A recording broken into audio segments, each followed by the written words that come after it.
There is a disturbing pattern in the simulation that most people spend their entire lives trying to ignore. You leave a toxic relationship only to find the exact same toxicity in your next partner.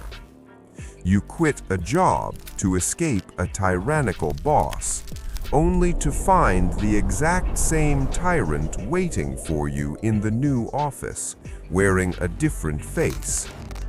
You move to a new city to escape rude people, only to find that the new city is populated by the same rude archetypes.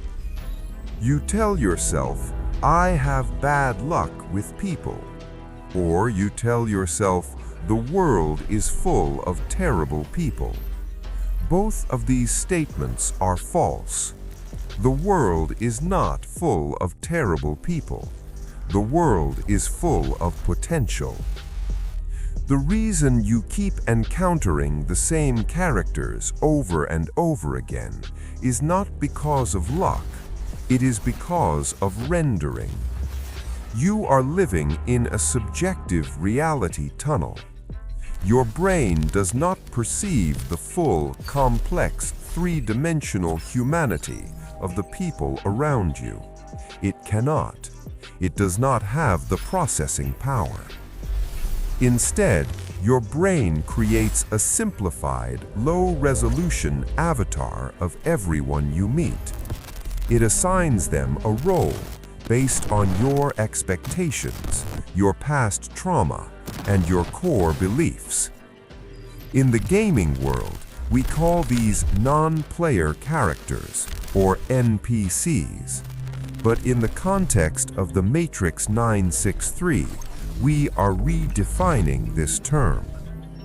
When we say NPC, we do not mean that the people around you are soulless robots.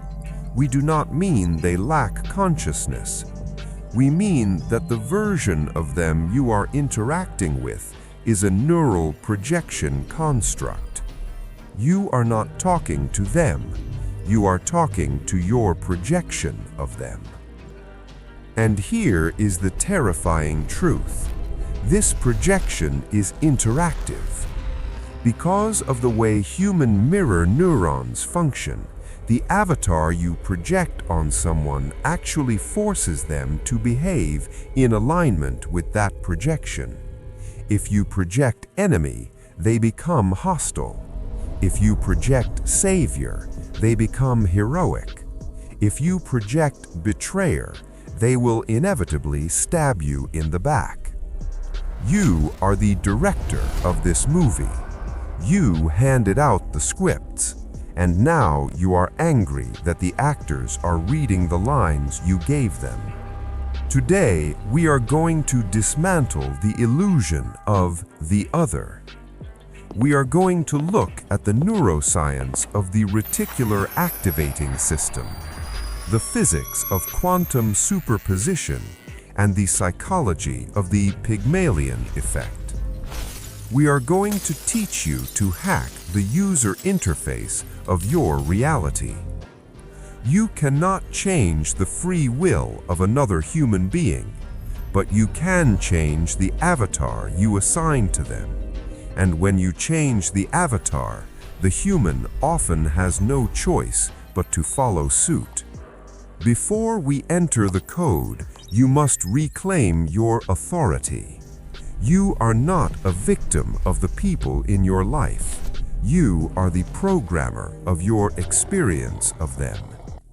Open the comms channel below. Establish your position.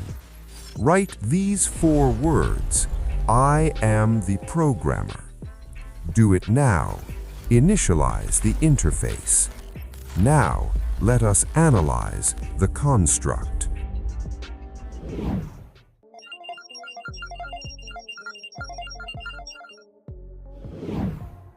To understand why your relationships repeat the same loops, we must look at the hardware limitations of the human brain. Your brain is an energy-conserving machine. It consumes 20% of your body's energy. To survive, it constantly tries to reduce cognitive load.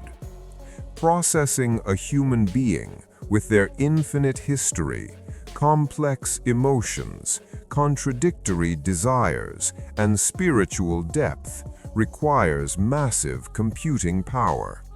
So the brain takes a shortcut.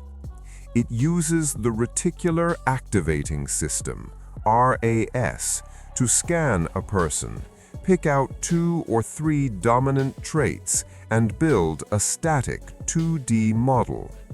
It labels them. This is the grumpy barista. This is the critical mother. This is the cheating ex. Once the label is affixed, your brain stops processing new data. It stops looking at the real person. It simply interacts with the neural projection construct, the NPC. This is why when someone you have labeled as stupid says something smart, you don't hear it. You filter it out. It doesn't fit the model.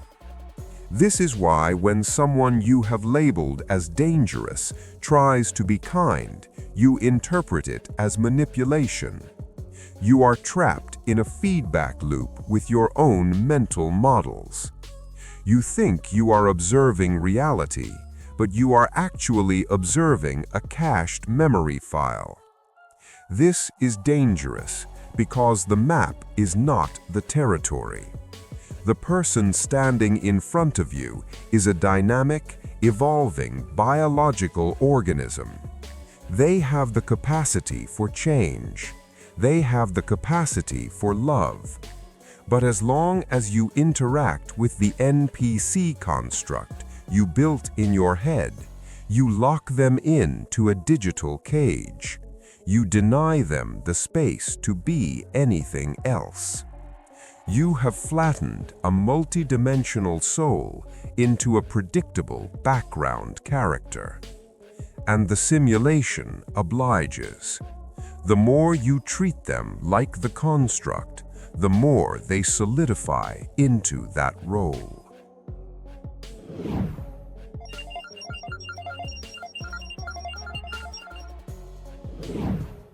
Now let us move from neuroscience to quantum mechanics. This is where the concept of the reality mirror becomes literal physics. In quantum mechanics, we know that a particle exists in a state of superposition until it is observed. It is in all possible states at once. The act of observation collapses the wave function into a single state. Apply this to human personality. Every person you meet is a quantum system. They are not good or bad. They are not generous or stingy. They exist in a superposition of all potential behaviors. Inside your boss, there is a timeline where he is a tyrannical monster. Inside your boss, there is also a timeline where he is a fair, supportive mentor.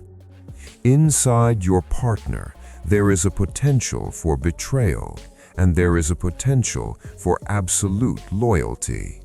These potentials exist simultaneously.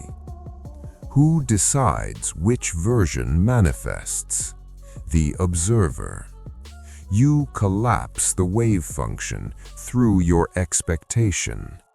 Your expectation is not just a thought, it is an electromagnetic frequency.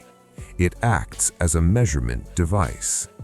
If you walk into a room expecting conflict, you are measuring for conflict. The quantum field collapses into the conflict timeline. If you walk into a room expecting cooperation, you measure for cooperation. The quantum field collapses into the harmony timeline. This does not mean you control their soul. They still have free will. But people are water. They take the shape of the container you provide. If you offer them a container of suspicion, they fill it with defensiveness. If you offer them a container of trust, they fill it with integrity. Most people are unconscious observers. They collapse the wave function based on past trauma. Because you were hurt in the past, you subconsciously expect to be hurt again. So you scan every new person for signs of danger. You find what you look for. You collapse the danger timeline over and over, reinforcing the belief that people are dangerous. This is not a curse, it is a self-sustaining algorithm. To break it, you must stop observing what is based on the past and start observing what could be. You must learn to collapse a new timeline by observing a version of the person that hasn't physically manifested yet.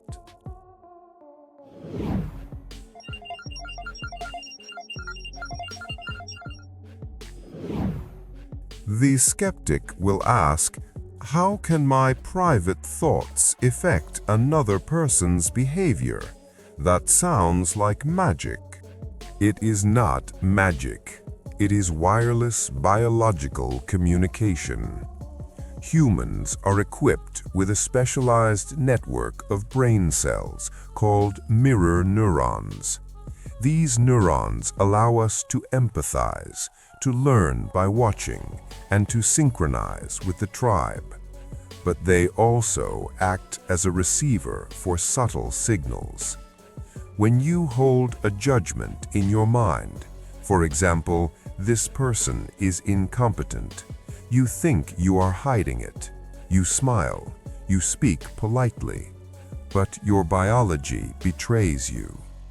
Your body creates micro-expressions, tiny muscular twitches in the face that happen in milliseconds.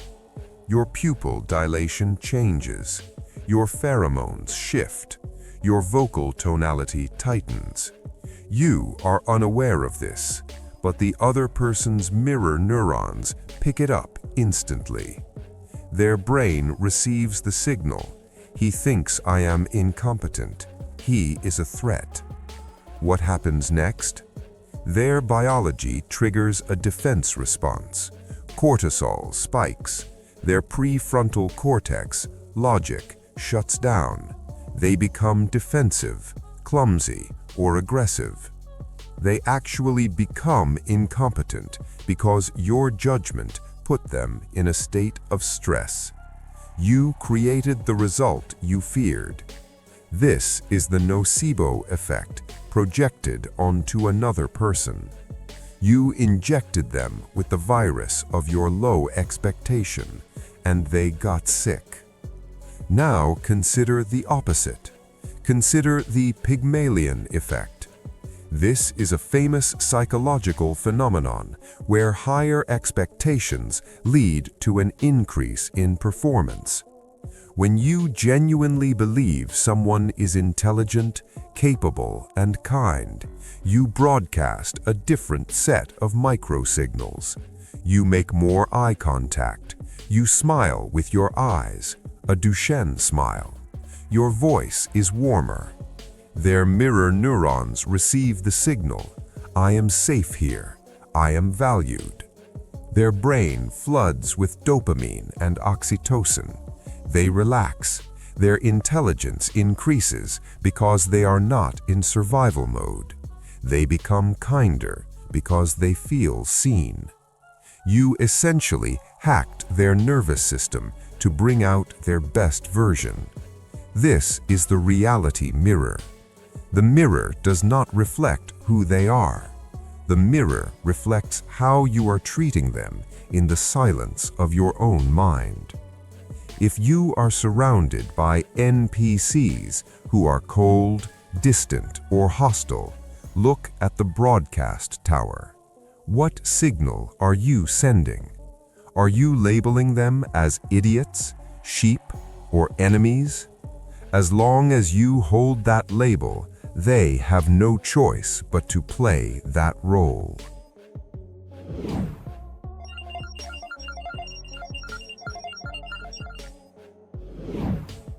The ego hates this information. The ego loves to be a victim. The ego loves to say, "It's not my fault. They are just toxic."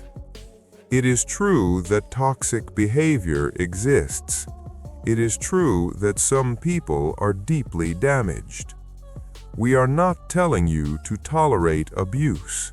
We are not telling you to stay in dangerous situations. But we are telling you that you cannot escape a pattern by running away physically. If you leave a relationship without resolving the internal projected code, you carry the code with you. You will find a new actor to play the same role in the next scene. The faces change, the dynamic remains. This is why cutting people off rarely brings peace, because you didn't cut off the source of the projection, you just smashed the mirror. The next time you look into a shiny surface, the monster will be there again. To truly escape the matrix of repetitive suffering, you must do something radical. You must stop trying to fix the people. You must stop trying to teach them, correct them, or save them. You must fix the construct. You must go into your own mind and rewrite the code you have assigned to them. You must change the label. In the second part of this transmission, we are going to give you the Pygmalion Protocol. We will teach you how to perform silent labeling.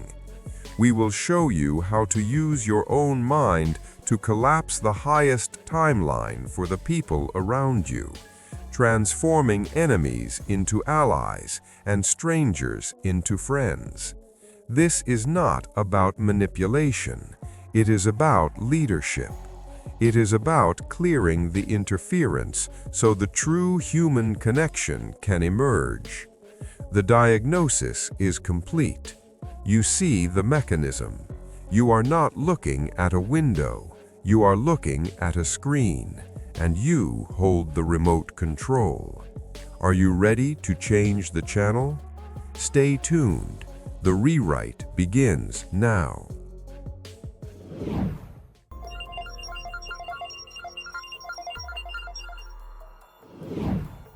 We have established the diagnosis. The people in your life are not fixed static statues. They are fluid quantum systems. They are acting out a specific role because your Reticular Activating System has assigned them a specific label, and your mirror neurons are subconsciously signaling them to stay in character. You are trapped in a feedback loop. You expect a behavior. You signal that expectation. They mirror it back, and you confirm the bias. To break this loop, you do not need to change them. You need to hack the user interface. We are now going to initiate the surgery. We are going to provide you with 3 specific protocols to rewrite the script of your social reality. These are not social skills or manipulation tactics. These are neural entrainment and pattern interruption. You are about to learn how to alter the behavior of the NPC without saying a single word about it to them.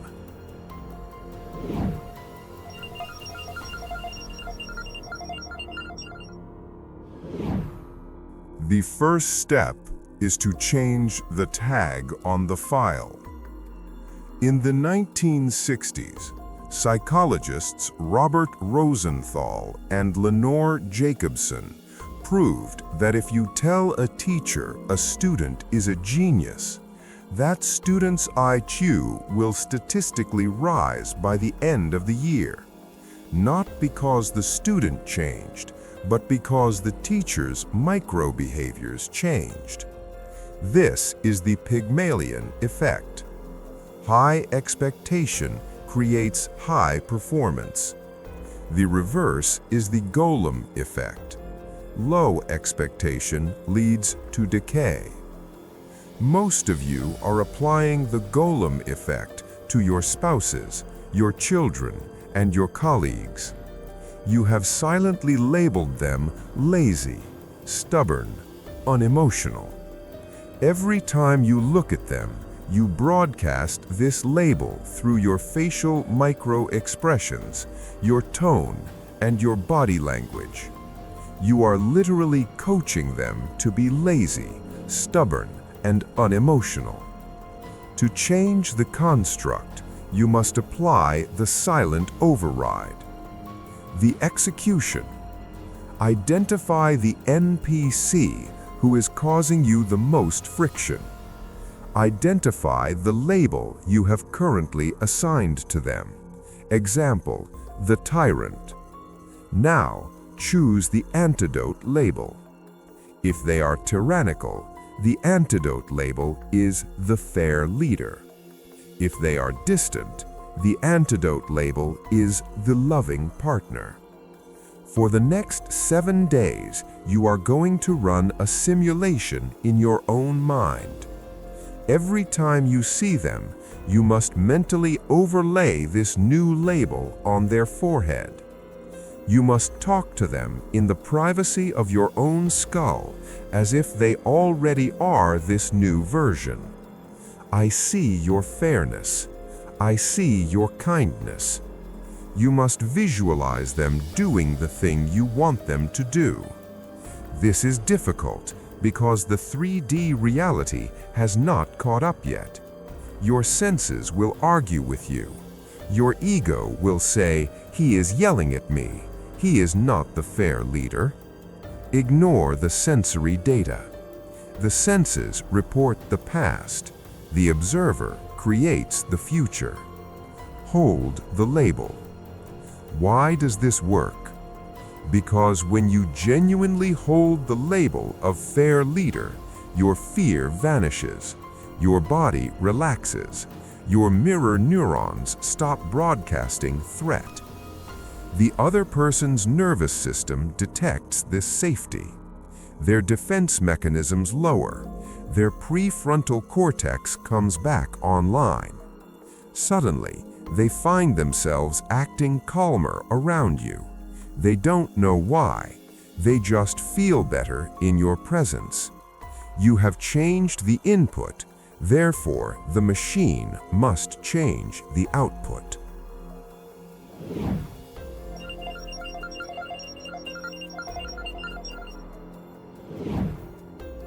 Protocol 2.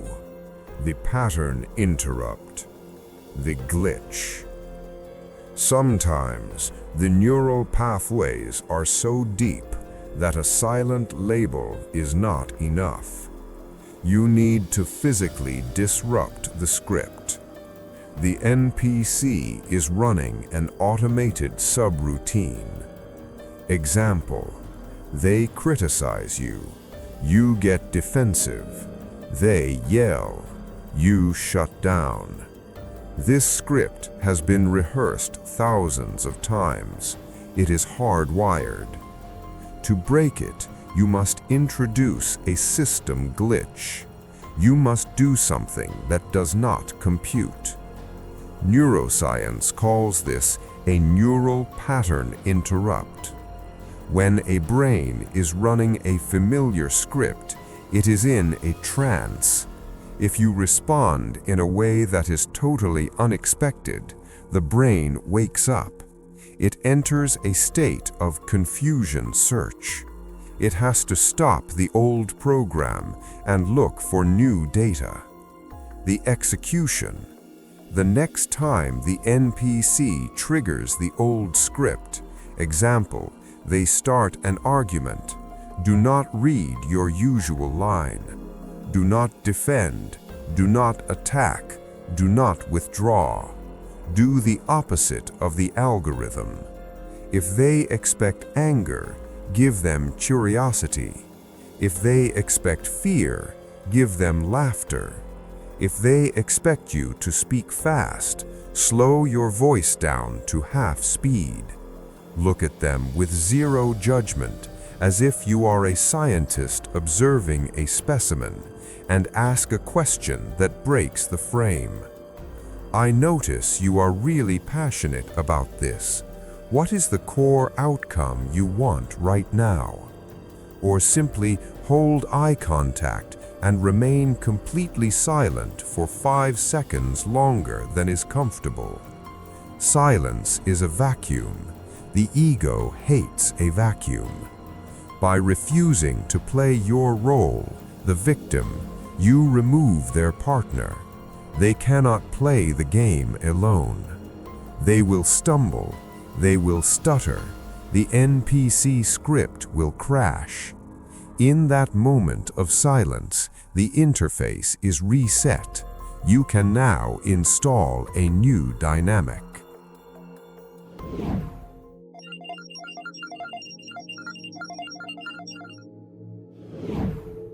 Protocol 3. The Biomagnetic Bridge. Heart Coherence. The final protocol is the most advanced. It moves beyond psychology into biophysics.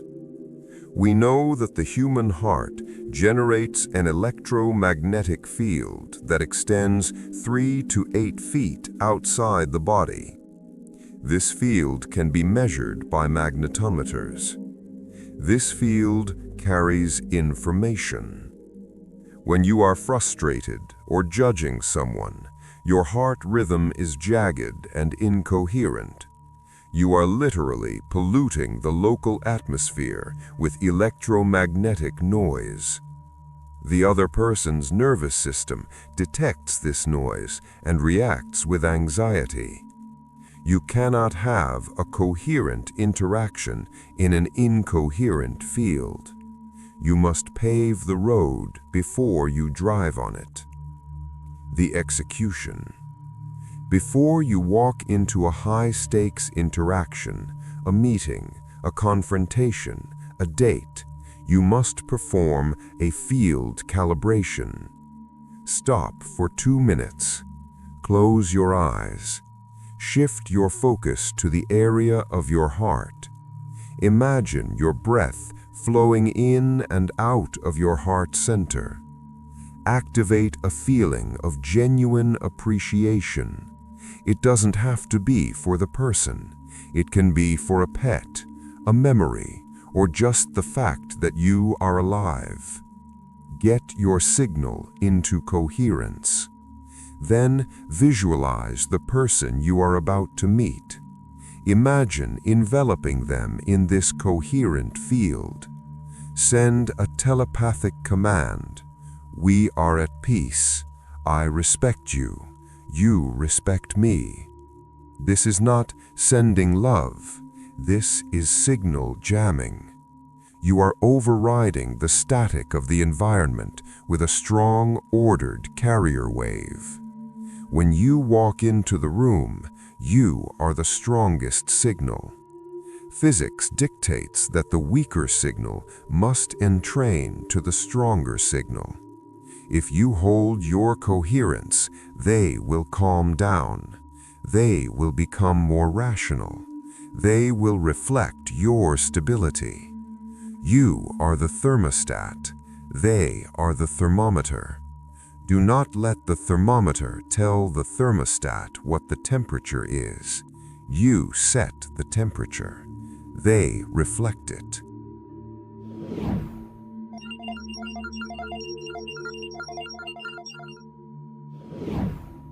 Protocol 4. The Verdict. Linguistic Override. We have covered the internal work. Now we must address the external output, your words. Most people use language to describe reality. He is lazy. She is argumentative. When you do this, you are merely a reporter reading the news. You are reinforcing the existing code. The operator uses language to prescribe reality. You must understand that words are not just sound, they are executable commands. When you speak to an NPC, you are confirming their identity. If you tell a child, "You are so clumsy," you are installing the clumsy driver. Their brain will subconsciously coordinate their motor functions to drop the next glass simply to stay consistent with the identity you gave them. To change the construct, you must use the verdict. The execution. You must catch the NPC performing even 1% of the behavior you desire, and you must verbally verify it as their permanent identity. This is known in behavioral psychology as positive reinforcement shaping.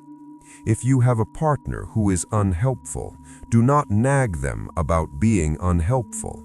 Nagging confirms the unhelpful identity. Wait, watch them like a hawk. The moment they do one small thing, take out the trash or pick up a sock, you must deliver the verdict. Look at them and say, "I really appreciate how helpful and reliable you are. It makes me feel so supported." Notice the phrasing. You didn't say, "Thanks for the trash." You said, "You are helpful and reliable." You assigned a character trait to an action. This creates a phenomenon called cognitive dissonance in their brain. Part of them knows they have been lazy, but you just labeled them reliable. The human brain hates contradiction. To resolve this tension, their subconscious will strive to align with the new label. They will unconsciously start doing more helpful things to prove that your verdict was correct. You are essentially gaslighting them into their highest potential. You are ignoring the 99% of the time they were lazy and amplifying the 1% of the time they were diligent until the 1% becomes the 100%. This requires discipline. You have to bite your tongue when they trigger the old script. You have to refuse to verbalize the old reality. Never speak what you do not want to see amplified. Speak only the code you want to run.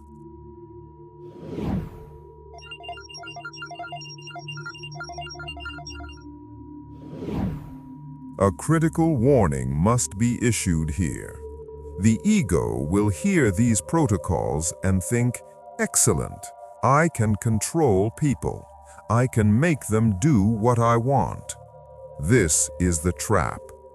If you use these protocols with the intent to manipulate, to get something from them, to deceive them, to force them against their will, you will fail. Why? Because your micro-expressions will betray you. The human intuition is a lie detector millions of years in the making. It can smell neediness and deceit.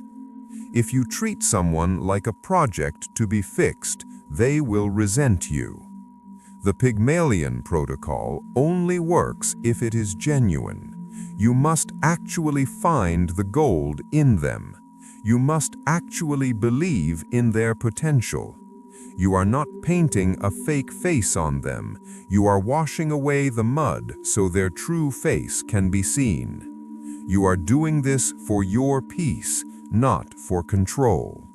You are cleaning your interface so you can navigate the simulation with less friction.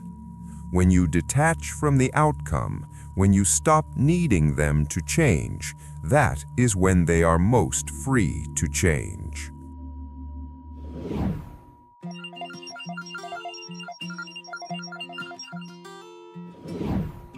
Let us synthesize this download.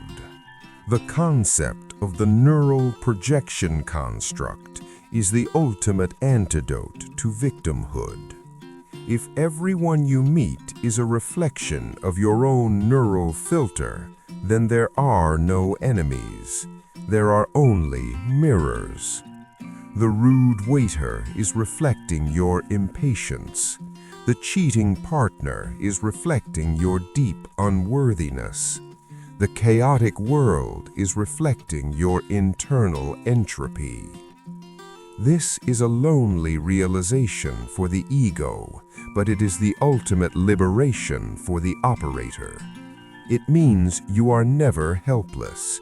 It means you never have to beg the reflection to smile. You smile first. You stop waiting for the world to be kind. You become the source of kindness.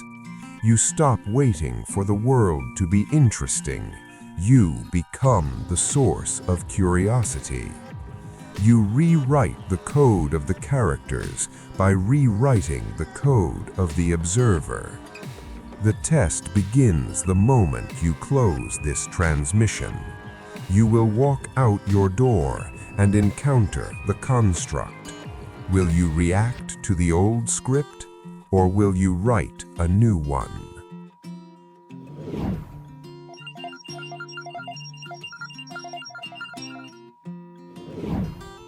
You now understand the diagnosis. You are operating a user interface, and the people around you are responding to your inputs.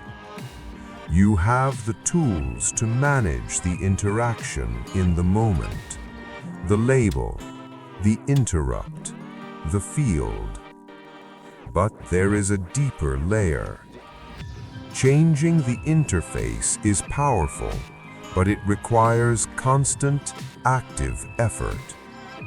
What if you could automate this?